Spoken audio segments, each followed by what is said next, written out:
Being the land of Lincoln, Illinois obviously has a ton of proud history associated with our 16th president. The state has opportunities all over for the public to learn about his years as a lawyer, an up-and-coming politician, and even how he grew up. It's just really cool that we all get to come here and learn about our history in Illinois.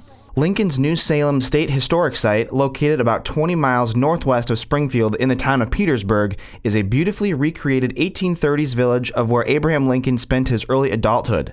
New Salem is known as Lincoln's Turning Point because he lived and worked here from 1831 to 1837. It is here where he established his reputation that we know today through his hard work. A lot of people have never heard of New Salem, and unless you go to the Presidential Museum and you see that room and you're doing a drive-by of Lincoln's life, and then you're like, hey, there's a whole village with 700 acres of property here. This is the land that Lincoln really walked. He lived here for 6 years. He spent a lot of time. You're walking in Lincoln's footsteps at our site. The 6 years that Lincoln spent living and working here set him on the path to the presidency.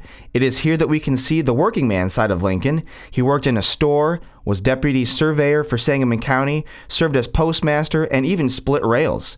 He never owned a home here, but lived with a few of the local families.